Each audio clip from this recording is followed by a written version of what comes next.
जय श्री राम। नमस्कार और स्वागत है आपका राम कथा जीवन का आधार में। मैं हूं आपकी होस्ट आराध्या। इस श्रृंखला में हम साथ मिलकर महर्षि वाल्मीकि की रामायण की दिव्य यात्रा पर आगे बढ़ रहे हैं। एक ऐसी कथा जो केवल अतीत नहीं बल्कि हर युग के लिए एक दिशा, एक ज्योति है। ये केवल वाल्मीकि की मूल रचना तक सीमित नहीं बल्कि इसमें अन्य लोक परंपराओं और सांस्कृतिक सूत्रों से प्रेरणा लेकर हम आपको एक ऐसा अनुभव देने का प्रयास कर रहे हैं जो आपके हृदय को छू जाए और आत्मा को जागृत करे। पिछली कथा में हमने देखा कि कैसे रानी कैकेयी ने अपने जीवन के 2 सबसे निर्णायक वरदानों का स्मरण कर राजा दशरथ से राम के लिए वनवास और भरत के लिए राज्य मांग लिया। वह क्षण केवल एक माँ का निर्णय नहीं था, वह एक ऐसा प्रहार था जिसने अयोध्या के हृदय को कंपा दिया और राजा दशरथ को मौन विलाप में धकेल दिया। आज की कथा वहां से आगे बढ़ती है जहां यह वज्रघात केवल राजमहल तक सीमित नहीं रहता। आज हम देखेंगे कि जब ये समाचार अयोध्या की प्रजा तक पहुंचता है तो हर गली, हर चौक, हर हृदय आह भर उठता है। जो राम को केवल राजा नहीं, धर्म का अवतार मानते थे, वे ये सुनकर स्तब्ध रह जाते हैं कि उन्हें वन भेजा जा रहा है। और फिर सीता की आवाज और चयन आता है। सीता, जो केवल पत्नी नहीं बल्कि राम के धर्म की छाया है, वह भी उनके साथ वन जाने का निर्णय लेती है।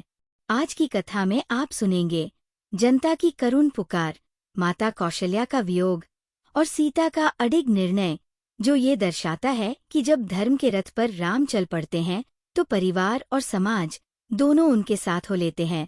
ये एक ऐसी यात्रा है जहां आत्मा का दीपक जलता है और मानवता एक नई राह खोजती है। अयोध्या की शांत हवाओं में उस दिन एक ऐसी सरगर्मी घुल गई जो नगरवासियों ने पहले कभी न अनुभव की थी। राम के वनवास का समाचार जब नगर के कोने कोने में पहुंचा तो मानो आकाश ही फट पड़ा हो। लोग स्तब्ध थे। हर कोई सोच रहा था, क्या राम को वन भेजा जा रहा है? क्यों? कैसे?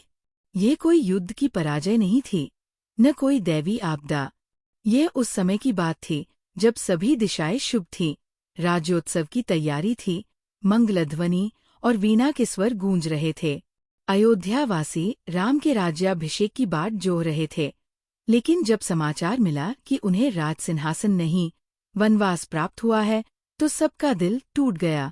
राजमहल की दीवारें मौन थीं, लेकिन जनता की आंखें बोल उठीं। वृद्धों की आंखों में आंसू थे, युवाओं के चेहरों पर क्रोध, और स्त्रियां सिसकने लगीं। राम जैसा पुत्र, राम जैसा राजा, उसके साथ ऐसा अन्याय। ये चर्चा अवध की गलियों में फैल गई और हर कोई पूछ रहा था, किसने किया? कैसे हुआ? और हर उत्तर केवल एक नाम पर आकर ठहर जाता, कैकेयी।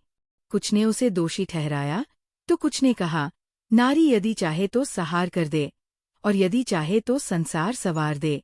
साथ ही एक प्रश्न हर दिल में बार बार गूंज रहा था, भरत क्या करेंगे?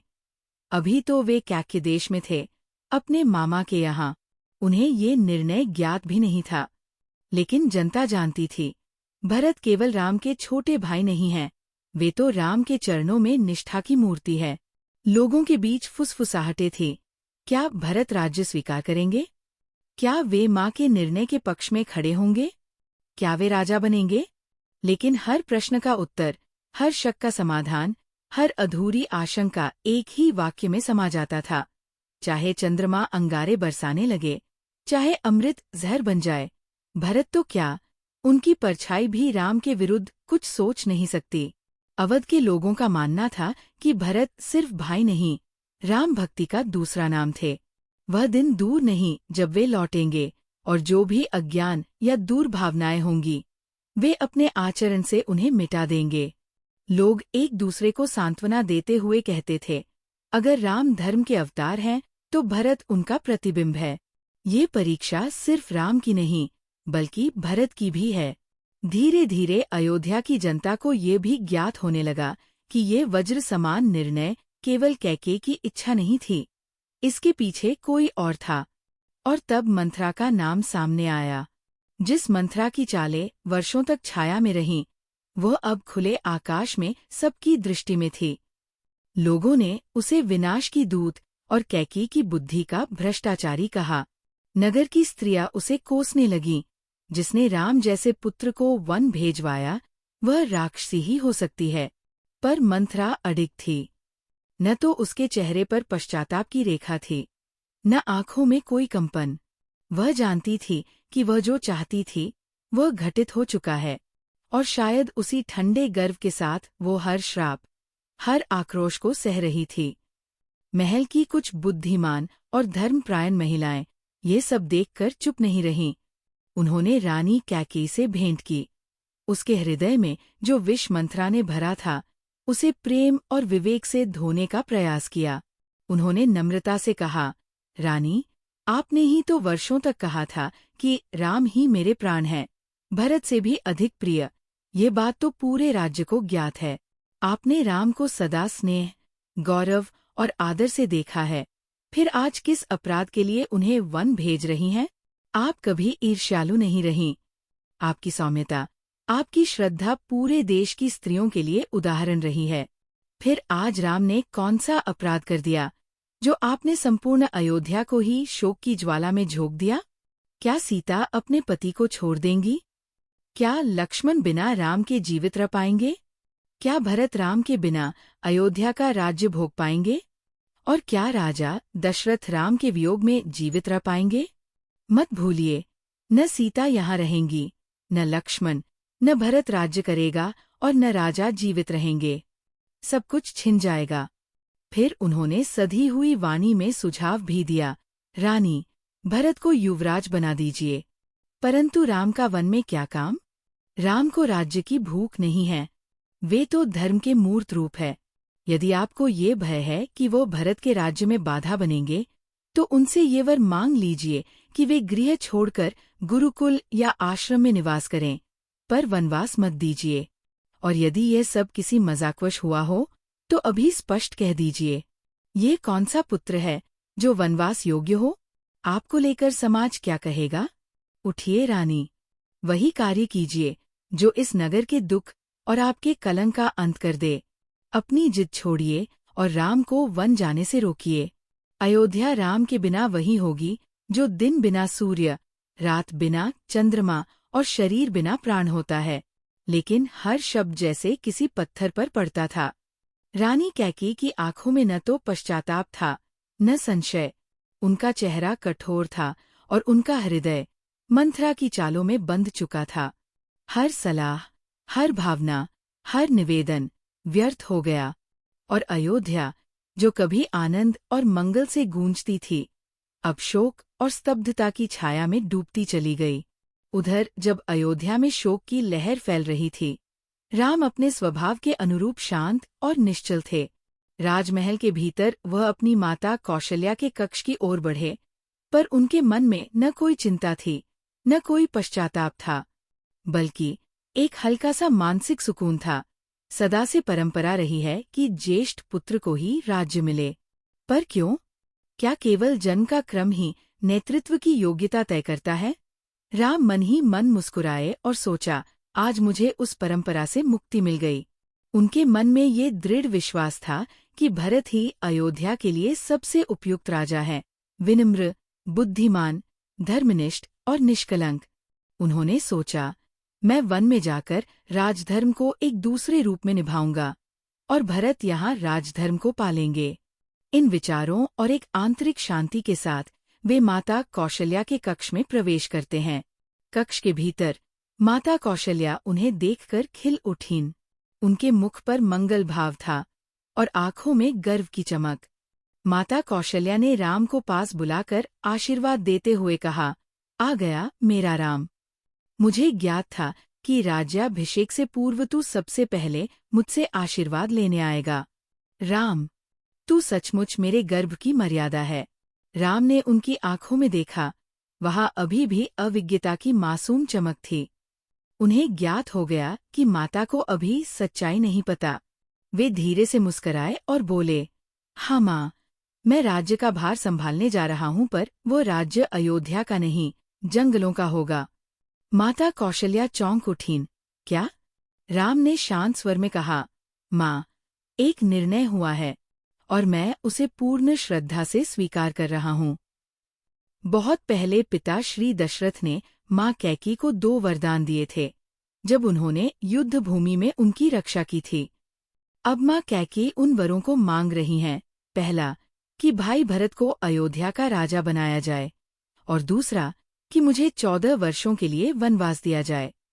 पिताश्री वचनबद्ध होकर इन वरों को पूरा करने के लिए विवश हैं, और मैं, उनका पुत्र, उनके वचनों की मर्यादा को निभाने के लिए तत्पर हूँ।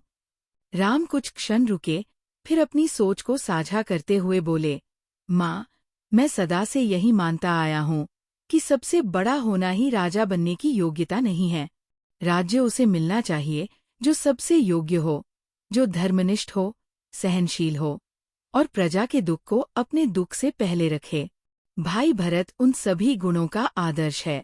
अयोध्या को भाई भरत जैसा उत्तराधिकारी मिल रहा है और मुझे वनराज्य सौंपा गया है। माँ, मुझे इस व्यवस्था में कोई अन्याय नहीं लगता है। मुझे प्रसन्नता है कि पिता ने अपने वचन की रक्षा की है और मैं उनके उस धर्म को पूर्ण करने का माध्यम बन रहा हूँ। माता कौशल्या अवाक थीं। उनके नेत्रों में विश्वास और वेदना का संगम था।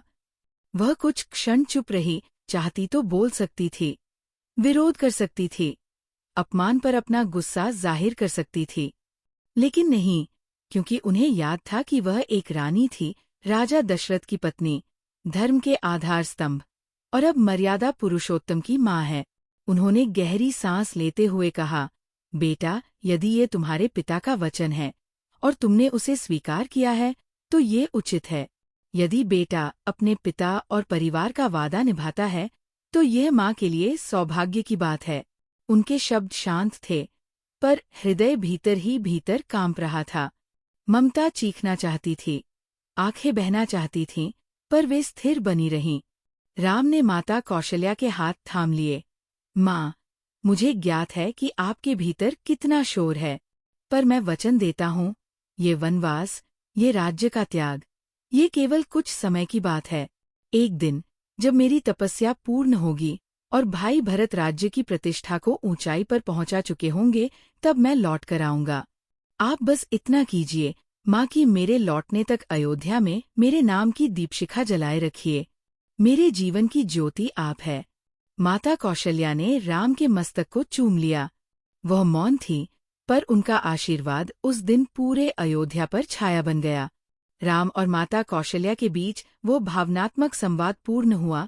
तब माता कौशल्या ने धीरे से कहा, अब समय आ गया है कि सीता को भी ये समाचार दिया जाए। परंतु ये कहने के साथ ही उनके मन में एक नया द्वंद्व जन्म लेने लगा। कैसे कहूँ? क्या उचित है कि वह वन की उस कठोरता को झेले? यह प्रश्न उन्हें भीतर से झकझोर रहा था। उनके मन ने उत्तर दिया, नहीं, सीता को यहीं इस राजमहल में, मेरी छाया में सुरक्षित रहना चाहिए। राम और माता कौशल्या धीरे धीरे सीता के कक्ष की ओर बढ़े। कक्ष में प्रवेश करते ही जो दृश्य उन्होंने देखा, उसने उनके हृदय को स्पंदित कर दिया। सीता अपने सुंदर चरणों के नखों से भूमि को कुरेद रही थी।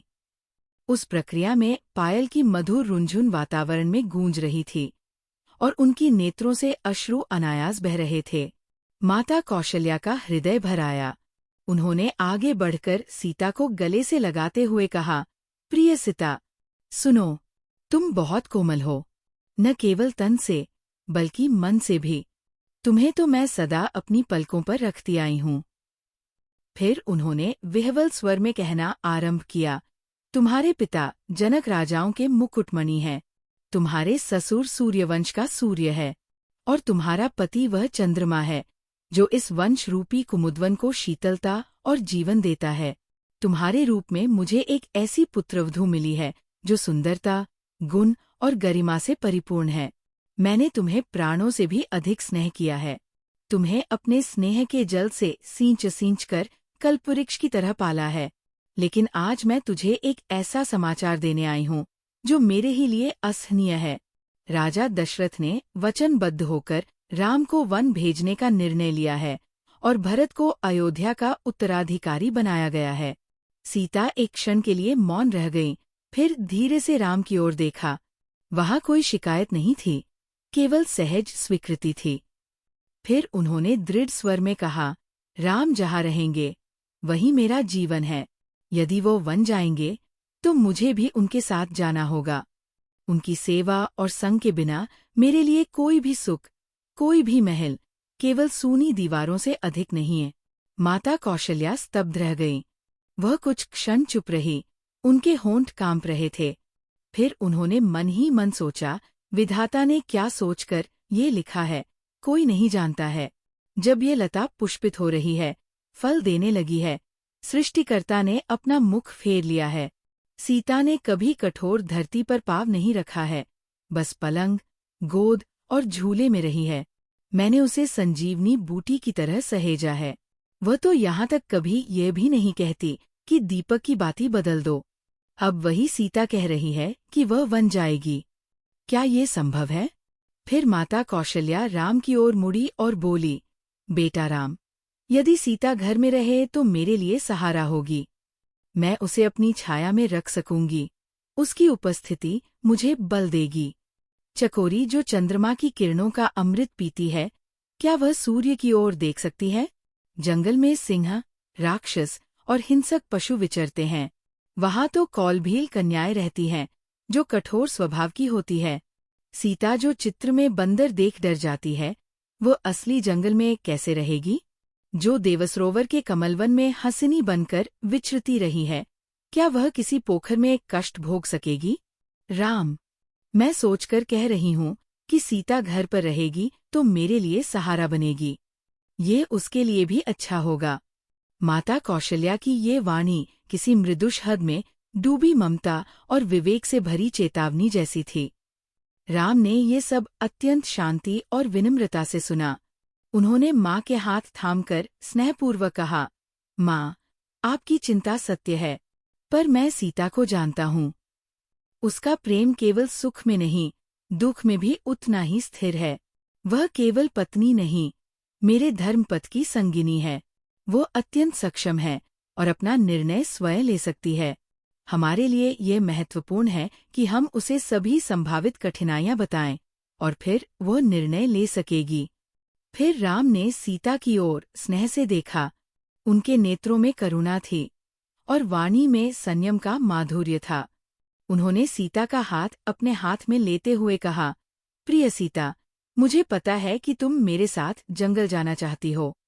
तुम्हारा ये संकल्प मेरे लिए अत्यंत मूल्यवान है, किंतु मैं चाहता हूँ कि तुम ये निर्णय केवल प्रेम के आवेग में नहीं, बल्कि पूर्ण विवेक और यथार्थ को ध्यान में रखकर लो।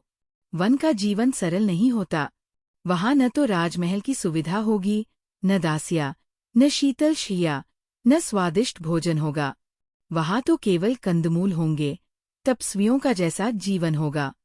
प्रचंड गर्मी, घनघोर वर्षा और कड़कड़ाती सर्दी में खुले आकाश के नीचे रहना होगा। वहाँ की भूमि कठोर होगी, वस्त्र वल्कल होंगे और आहार भिक्षा पर आधारित होगा। वन में हिंसक पशु विचरण करते हैं, कभी कभी राक्षसों का भी भय होता है। वहाँ की परिस्थितियाँ कठिन हैं और यह जीवन उन्हीं के लिए है जिन्होंने इंद्रियों पर संयम पा लिया है। राम कुछ क्षण रुके, फिर उन्होंने सीता की ओर गहरी दृष्टि डालते हुए कहा, मैं चाहता हूँ कि तुम अयोध्या में ही रहो। माता कौशल्या तुमसे अत्यंत स्नेह करती है।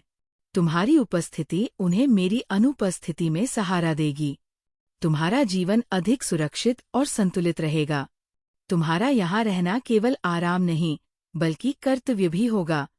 तुम्हें माता की सेवा करने का, अपने कुल की लाज रखने का और अयोध्या का सहारा बनने का मौका मिलेगा।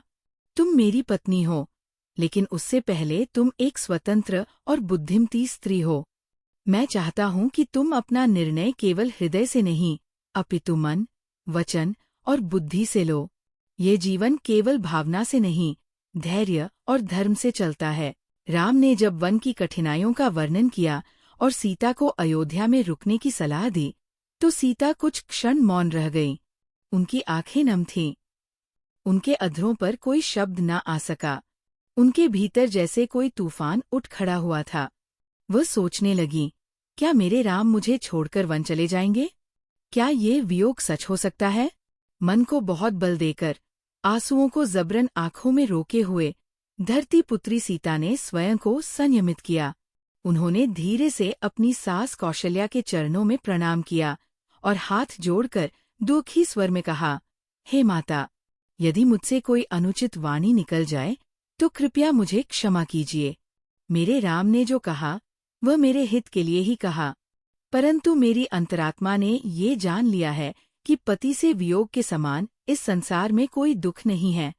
फिर उन्होंने राम की ओर देखते हुए कहा, आपके बिना ये अयोध्या भी मेरे लिए नरक बन जाएगी। यदि पति न हो तो माता, पिता, बहन, भाई, सखा, गुरु, सास ससुर, सुशील पुत्र, सभी संबंध और सुख स्त्री के लिए अग्नि से भी अधिक दाहक हो जाते हैं। यदि पति न हो तो शरीर, धन, गृह, भूमि, राज्य, ये सब स्त्री के लिए दुख का समुच्चय है। सुख रोग के समान लगते हैं, आभूषण भार बन जाते हैं और ये जगत यमराज की पीड़ा बन जाता है। हे राम, यदि आप मुझे छोड़कर वन चले जाएंगे तो इस संसार में मेरे लिए कोई आनंद नहीं बचेगा। जैसे शरीर प्राण के बिना, नदी जल के बिना नष्ट हो जाता है, वैसे ही स्त्री पति के बिना नष्ट हो जाती है।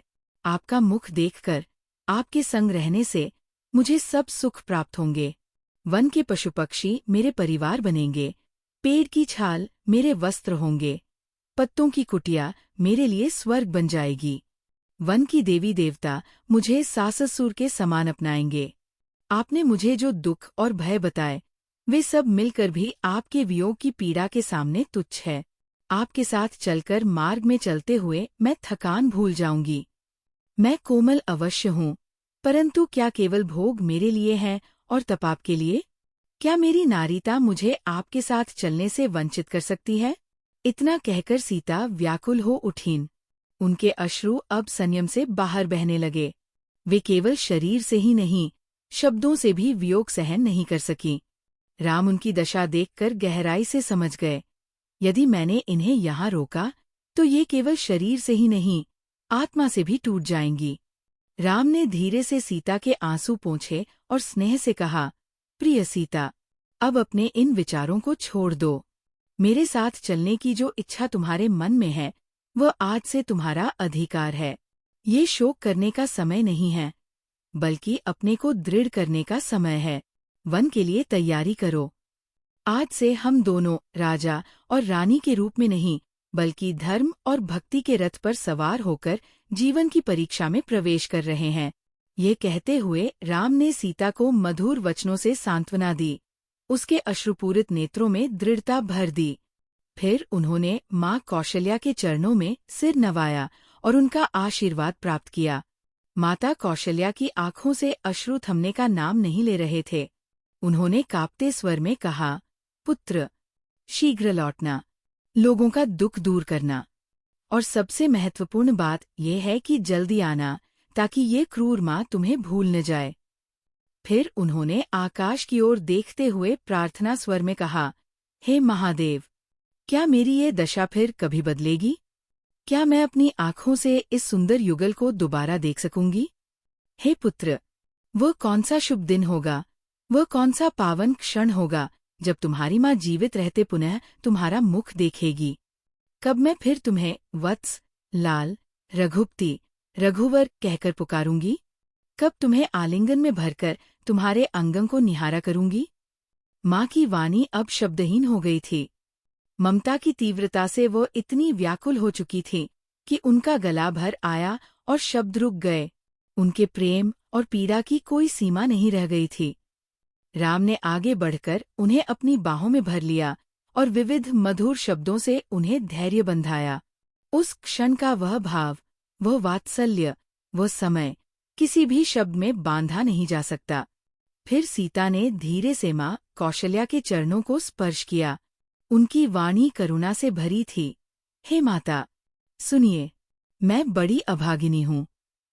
जब मैं सेवा करते हुए आपकी कृपा पाने लगी थी, तभी विधाता ने मुझे वनवास सौंप दिया। मेरा जीवन तो आपके स्नेह और सेवा में ही पूर्ण होता, पर वह इच्छा अधूरी रह गई। कृपया अपने मन में कोई रुष्टता न रखें। अपनी करुणा मुझसे कभी न छीनें। ये कर्मों का खेल है, इसमें मेरा दोष नहीं। हम बहुत जल्द वापस आएंगे। आपको हमारा स्वागत करने के लिए वहां उपस्थित होना होगा। तब मैं आपकी देखभाल करूंगी, ताकि आपकी सेवा करने की मेरी सभी अधूरी इच्छाएं पूरी हो जाएं। सीता के ये वचन सुनकर माता कौशल्या का हृदय जैसे फिर से टूट गया। वह व्याकुल हो उठीं। उन्हें वाणी नहीं मिल रही थी, बस सीता को बार बार गले लगाती रहीं। कुछ देर बाद उन्होंने स्वयं को संयमित किया, सीता का मस्तक चूमा और कहा, पुत्री, जैसे गंगा और यमुना का जल अनवरत बहता है, वैसे ही तुम्हारा सौभाग्य अखंड और अचल रहे। तुम्हारा दाम्पत्य जीवन सदा स्थिर, पवित्र और दिव्य बना रहे। मैं तुम दोनों का इंतजार करूंगी। जल्दी वापस आओ। माता कौशल्या ने फिर अनेक प्रकार से आशीर्वाद दिए, धर्म और स्त्री मर्यादा के उपदेश दिए और अंततः अश्रुपूरित नेत्रों से उसे विदा किया। सीता ने प्रेम और श्रद्धा से सिर झुकाया, उनकी चरण रेखा को हृदय में संजोकर धीरे धीरे राम के साथ उस वनपथ की ओर आगे बढ़ चली, जहाँ परीक्षा थी, त्याग था और धर्म का यश था। और इस प्रकार अयोध्या की प्रजा एक ओर राम के वियोग में आहत थी, तो दूसरी ओर भरत की अगली प्रतिक्रिया की प्रतीक्षा कर रही थी। एक ऐसी प्रतीक्षा जिसमें आशा भी थी और सम्मान भी। लोगों को ये समझ नहीं आ रहा था कि जब सब कुछ ठीक चल रहा था, राजा प्रसन्न, जनता आनंदित और राम स्वयं राज्य के योग्य, तो ऐसा निर्णय क्यों और कैसे आया? यह घटना केवल एक निर्णय नहीं थी, यह इस सत्य की प्रतिध्वनि थी कि नारी केवल करुणा का रूप नहीं होती, वह परिवर्तन की शक्ति भी होती है। रानी कैकेयी के 2 वचनों ने एक ऐसे तूफान को जन्म दिया था, जिसने न केवल अयोध्या की स्थिरता को हिला दिया, बल्कि संपूर्ण मानवता के भविष्य की दिशा भी बदल दी। ये कथा केवल राम, उनके वनवास और उनके त्याग की ही नहीं थी, ये 3 स्त्रियों की भी कथा थी, जिन्होंने एक ही घटना में धर्म, प्रेम और नारी शक्ति के स्वरूप को 3 अलग अलग दिशाओं से आकार दिया। कैकेयी, जिसे इतिहास ने प्रायः एक कठोर और स्वार्थी नारी के रूप में देखा, वह वास्तव में एक माँ थी, जो अपने पुत्र भरत के भविष्य को सुरक्षित करने के लिए सब कुछ दांव पर लगाने को तत्पर थी। वह जानती थी कि उसका निर्णय प्रिय नहीं होगा, पर वह अपने निर्णय पर अडिग रही। उसमें वह शक्ति थी जो राजा को वचन निभाने पर विवश कर सकती थी और एक राजकुमार को वनगमन के मार्ग पर मोड़ सकती थी। उसकी कठोरता ने इतिहास की दिशा बदल दी। कौशल्या, उस निर्णय की सबसे बड़ी पीड़िता होकर भी, उसने न रोष दिखाया, न प्रतिकार किया।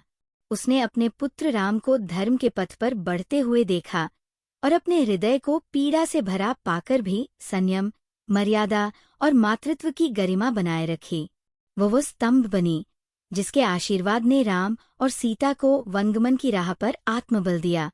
और फिर सीता, जिसे सहज ही रोका जा सकता था, जो चाहती तो राजमहल में रह सकती थी, सुखों में लिप्त हो सकती थी, परंतु उसने विश्राम नहीं चुना। उसने साथ, सेवा और समर्पण चुना। वह केवल पत्नी नहीं, राम के धर्मपथ की सहभागी बनी। अपने कोमल मन और कोमल शरीर के साथ उसने बिना किसी भय, संकोच या द्वंद्व के कठोर जीवन को स्वीकार किया। इन तीनों नारियों ने दिखा दिया कि नारी केवल ममता और सौंदर्य की प्रतिमा नहीं होती, वह आवश्यकता पड़ने पर निर्णय, त्याग और धैर्य की भी मूर्ति बन सकती है। कैकेयी की दृढ़ता, कौशल्या की सहनशीलता और सीता का समर्पण, इन तीनों ने मिलकर इस अध्याय को रामायण का एक अमर स्तंभ बना दिया। अगली कथा में हम प्रवेश करेंगे उस महत्वपूर्ण और भावपूर्ण क्षण में, जब लक्ष्मण केवल एक छोटे भाई नहीं, बल्कि भक्ति, सेवा और निष्ठा की साक्षात प्रतिमा बनकर राम और सीता के साथ वनगमन का अटूट संकल्प लेते हैं। कैसे लक्ष्मण, जो जीवन भर राम की छाया में रहना चाहते थे, उस क्षण अपने मन के सारे सुख दुख, पत्नी उर्मिला, राजसी सुख और व्यक्तिगत इच्छाओं को त्याग कर राम और सीता के रक्षक, सेवक और सहचारी बन जाते हैं। उनका ये त्याग, ये संकल्प केवल रामायण की नहीं, बल्कि समस्त मानवता की भ्रातृभक्ति और त्याग की सबसे उज्जवल मिसाल बन जाता है। इस कहानी श्रृंखला को सुनने के लिए आपका धन्यवाद। कृपया कहानी श्रृंखला को अपने दोस्तों और परिवार के साथ साझा करें, ताकि भगवान राम का गौरवशाली जीवन और धर्म का प्रकाश हर किसी के जीवन को आलोकित कर सके। भले ही हम ये पूरी तरह से न जान सकें कि वास्तव में क्या हुआ था, लेकिन रामायण की ये शाश्वत कथा हमें ये सिखाती है कि अपने जीवन में धर्म, सत्य और कर्तव्य का पालन कैसे करें। ये हर युग के लिए एक अमूल्य मार्गदर्शक बनी हुई है। भगवान राम आपका जीवन मंगलमय करें और धर्म की ज्योति आपके मार्ग को आलोकित करे। जय श्री राम।